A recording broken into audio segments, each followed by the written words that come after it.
नमस्कार, मैं आश्रुति वोहरा और आप देख रहे हैं next I news. Uttar Pradesh में क्या आने वाले समय में राजनीति बदल सकती है? क्या उत्तर प्रदेश के मौजूदा deputy CM Keshav Prasad Maurya Samajwadi party में शामिल हो सकते हैं? क्या अखिलेश यादव के तमाम प्रस्तावों को केपी मौर्य स्वीकार करते नजर आ सकते हैं? ये वो बड़े सवाल हैं जो भारतीय जनता पार्टी की उस अंतरकलह की वजह से लगातार बढ़ते जा रहे हैं। जिस अंतरकलह की बड़ी वजह कहीं ना कहीं जो सामने आ रही है वो है केशव प्रसाद मौर्य। अखिलेश यादव ने हाल ही में केशव प्रसाद मौर्य के सामने बड़ा प्रस्ताव रखा था, वो ये कि 100 लाइए और सरकार बनाइए, यानी कि 100 विधायक आप हमारे साथ लाइए और हमारे साथ सरकार बना लीजिए, बहुमत की सरकार बना लीजिए और कहीं ना कहीं सत्ता में काबिज होने में आप बड़ी भूमिका निभा सकते हैं। लेकिन वहीं अब केपी मौर्य ने अभी तक अखिलेश यादव के इस प्रस्ताव को स्वीकारा नहीं है। सवाल इस बात पर दागे जा रहे हैं कि केपी मौर्य ने जो हाल ही में बड़ा बयान दिया था कि संगठन सरकार से बड़ा है, क्या यह बयान योगी आदित्यनाथ के खिलाफ में दिया गया था?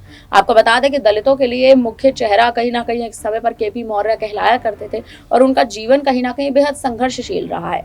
इतने संघर्ष के बाद, लंबे संघर्ष के बाद कहीं ना कहीं केशव प्रसाद मौर्य जो डिप्टी सीएम की गद्दी पर बैठे हैं, क्या ये 2022 का एक गुस्सा है, एक क्रोध है, एक आक्रोश है जो केशव प्रसाद मौर्य अखिलेश यादव के प्रस्ताव को आने वाले समय में स्वीकार कर सकते हैं, जिसके कयास लगातार लगाए जा रहे हैं। आपको ये भी जानकारी दे दें कि योगी आदित्यनाथ कहीं ना कहीं केशव प्रसाद मौर्य को वो तवज्जो नहीं देते जो उनका साफ तौर पर कहना है। बात करें उत्तर प्रदेश में डिप्टी सीएम की, तो डिप्टी सीएम की गद्दी पर 2 नेता विराजमान है, केशव प्रसाद मौर्य और ब्रजेश पाठक। ब्रजेश पाठक इस समय भारतीय जनता पार्टी के, आपको बता दें, वो एक भारतीय जनता पार्टी के मुख्य चेहरे हैं, बीजेपी के प्रदेश अध्यक्ष है और प्रदेश अध्यक्ष होने के साथ साथ ही हाल ही में यूपी में भारतीय जनता पार्टी की जो हार हुई थी उसका भी कहीं ना कहीं जो पूर्ण स्वीकार करते नजर आए थे वो केवल ब्रजेश पाठक नजर आए थे।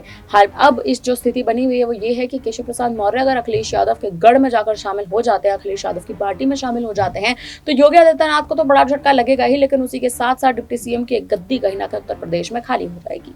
केशव प्रसाद मौर्य 2022 में भी विधानसभा चुनाव में जब भारतीय जनता पार्टी ने जीत दर्ज की थी, उसके बाद भी कहीं ना कहीं केशव प्रसाद मौर्य सीएम पद की दावेदारी पेश कर रहे थे, लेकिन बीजेपी हाईकमान ने योगी आदित्यनाथ को मुख्यमंत्री की गद्दी सौंपी और डिप्टी सीएम की गद्दी केपी मौर्य को सौंपी, जिसके बाद रिश्तों में तल्खियां साफ तौर पर देखने को मिल रही थी।